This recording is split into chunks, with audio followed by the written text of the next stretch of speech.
But hey! Hello! Right, I've got 10 minutes. So I'll make it quick, and I alluded to this yesterday. I've got 10 minutes because I've got loads of stuff to do. I'm putting my BKSIC together for the guys, which goes out on Sunday. That's the monthly program I do for my online guys. It's a monthly program, including I've got a nutrition website which they use as well, which has got a league table on it that I've just introduced. That they're now putting their numbers in, and then they can track what they're doing. Tom Jones, it'll be coming your way on Sunday, my lad. I'll put a link in down here actually, because if you want to join in, I'll put a link in and you can get in. Up to you. It's just one of my programs that I do. It's not for brand new beginners. Afternoon, Tom. It's not for brand new beginners though. Tom knows this. Tom did my online program, my intro online program, which then brought him through to the monthly program. And he's done really well actually. But there you go. Anyway, students. Bloody students, right? It's that time of year, isn't it? It's May. You go into any coffee shop in the land and it's full of students on their laptops. They've bought a cup of tea between them and they're all they're doing their finals or like their final exams or their end of year exams or whatever. And they're all honestly, I go to a coffee shop to write my emails. Okay, I'm sitting there on my laptop, but I buy a cup of tea. I'm there for half an hour, bang out a couple of emails, and then leave when I'm finished with tea. Wallop, done. They're staying there all day. And I've been there the last few times and I couldn't get a seat.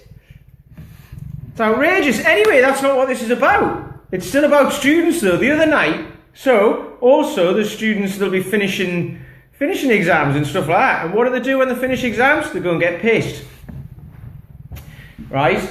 And then I'm lying in bed at 3 o'clock in the morning because I live in town. I'm lying in bed at 3 o'clock in the morning and all I can hear is students singing at the tops of their voices, and they seem to be their voices carry at 3 o'clock in the morning, I'll tell you.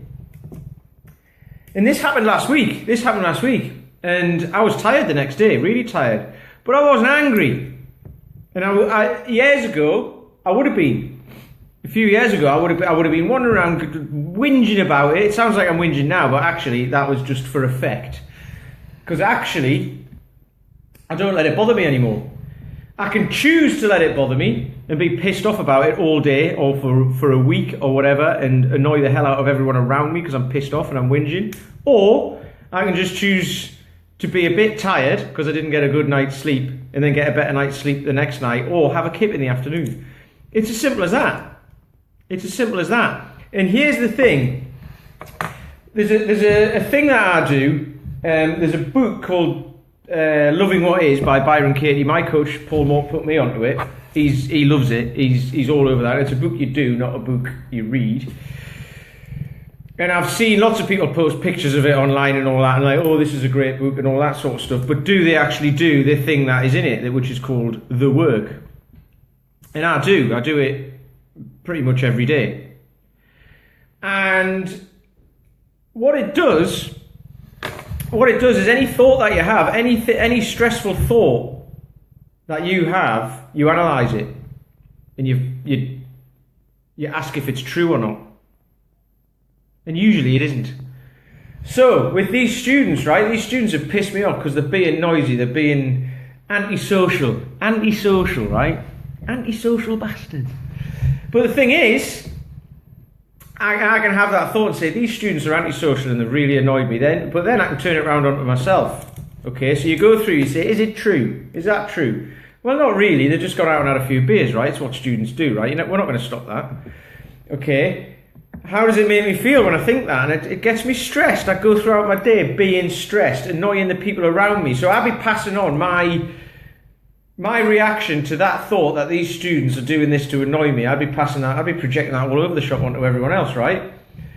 So then who would I be without the thought? Well, I'd just get on with it, right?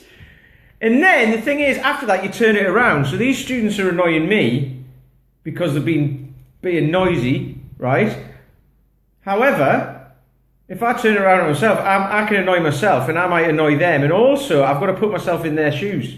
And when I was their age, right, when I was a whippersnapper, I did exactly the same thing. I got shit-faced like every night and wandered around the streets of Liverpool making stupid amounts of noise.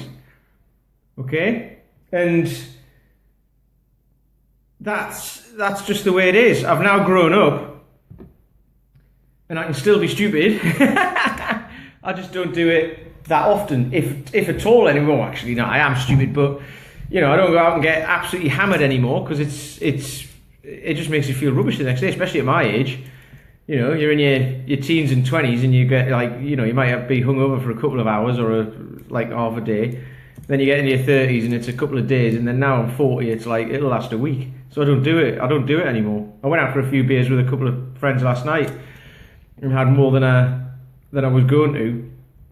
And I felt a bit rubbish this morning, but that's the way it goes. So I can't get annoyed at these students. I could wake up and think, right, I'm annoyed, and go about the rest of my day just being horrible to everybody, being a right miserable git. Or I can do what I did. I can get up and do the work on it and say, these students have annoyed me. Is that thought true? And it's not really, they haven't annoyed me. I've just chosen to be annoyed about them. When, if I can turn it around on myself and say, well, actually, when I was them, I was doing exactly the same thing, so how can I be annoyed? So therefore, I resolved it there and then, within about 10 minutes of getting up. And then I went about the rest of my day just being, it didn't matter. I was tired. So all I did was when I had half an hour in the afternoon, I had a kip. And then I was back to normal.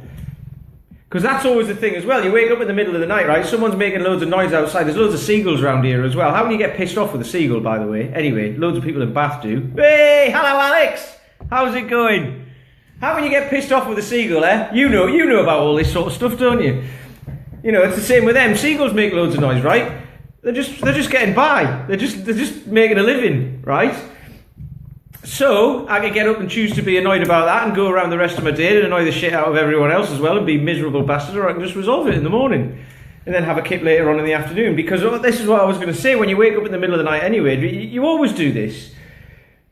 I certainly used to always do it, and it'd be like, God, I got no sleep last night. I got no sleep. And my wife, when she was here at the time, would be, well, you were asleep when I woke up. You were long gone. So you can spend the whole night thinking you've got none, and then you can worry about that all day as well, and be totally tired, and it tires you out even more when you can just dispense with that thought, because the thought is going to tire you out anyway. So you dispense with the thought, get on with the rest of your day, and just have a kip in the afternoon if you can. If you can't, just go to bed half an hour earlier that night. It's as simple as that, and then the next day everything's all right. It's all temporary. Hey, Alex, I do it all the time. In the middle of the night, it's different. You know this. You do.